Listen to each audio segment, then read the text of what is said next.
You know the old saying, it's not the destination, it's the journey?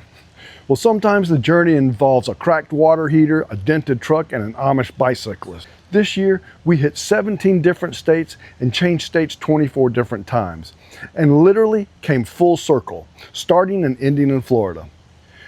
We lived, we laughed, and yeah, we even cried a little bit this year. From major upgrades like our Victron install to a streak of bad luck that we just couldn't shake. If you want to see what a real year of full-time RVing looks like, the good, the bad, and the broken, stick around. We kicked off the year with family in Pensacola, Florida, before hitting a bucket list item, the Florida Keys, for the first time. It was unbelievable. But before we hit the open road for our big trip, I wanted to make sure that we were ready, so we made some massive improvements to the rig. We installed the Victron MultiPlus-II inverter, and we switched to lithium batteries.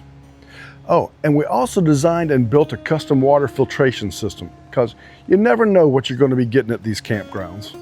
I did all the right things. I lubed up the suspension, I packed the bearings, I lubed the slides, and I even did our yearly frame inspection to check out those lag bolts. We were ready, or so I thought. Before the mechanical trouble started, life threw us some curveballs. We had to rush from the Keys to the North Georgia mountains when a dear friend of ours passed away. We actually survived a tornado and a flood during this visit. The spring became a blur of supporting family. We celebrated my father's 80th birthday in Myrtle Beach, but we also spent a lot of time driving back and forth to Georgia as our friend's parents' health declined. We lost people we loved this year. We made plans to see some again and some we won't get to. It was a reminder of why we do this lifestyle, to spend time with people while we can. It wasn't just family time in Myrtle Beach though. I also got to help a buddy out with some critical repairs on his camper. We knocked out a roof vent replacement and managed to repair his furnace before we rolled out. And honestly, it's a good thing we did. They actually relocated from the beach up to the North Carolina mountains shortly after that. And they've been hit with some serious cold. I'm talking in the single digits. Last winter, they survived on small electric heaters. That would have been miserable in the mountains. I talked to him recently and he said his furnace has been running flawlessly all winter. I'm so glad we could get that sorted out for him. It felt like a solid win. But apparently I used up all my good mechanic karma on his camper, because as soon as we left for Tennessee, the bad luck streak began. It felt like we were cursed. First, the brand new inverter quit working. We actually blew a 400 amp fuse. Why? Because of an AC soft start housing. It didn't have any seals on it and it filled with water, and the soft start shorted out the system.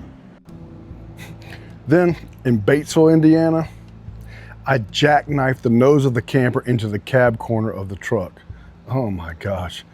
But we kept going. We enjoyed the rally, saw friends, and even visited the wild safari in Ohio. But the RV wasn't done with us yet. We found a water leak behind the shower wall.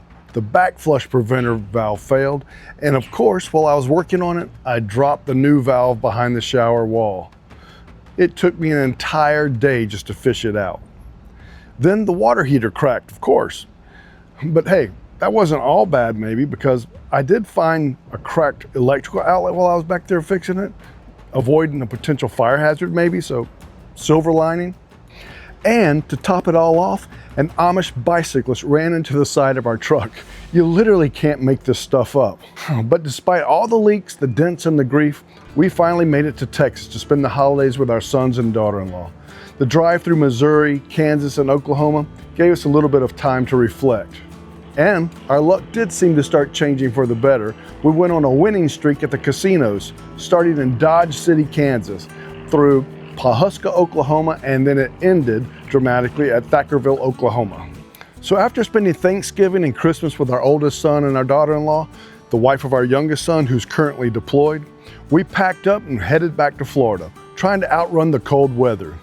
We crossed through Louisiana, Mississippi, and Alabama, and finally crossed back into Florida, coming full circle from where we started the year. We persevered, we performed repairs for friends, we fixed our own rig over and over again, I might add, and we're still here. So I feel pretty accomplished. We took a beating this year, but we're still rambling. If you enjoyed this honest look at our year, hit that like button, give us a thumbs up, and subscribe to see if 2026 treats us a little bit better this year. Well guys, thanks for sticking around to the end of this video. I've got some more RV repairs coming up this season, some foreseen, and I'm sure there'll be some unforeseen repairs too. I know off the top of my head right now, I've got a mousetrap light in the ceiling that needs replacing, a carbon monoxide detector I need to get mounted to the wall, and I'll be installing a USB plug into our new couch, as well as some toilet seals and valves. So make sure you ring that bell so you'll be notified when I upload these. Until next time guys, stay safe out there. See you next week.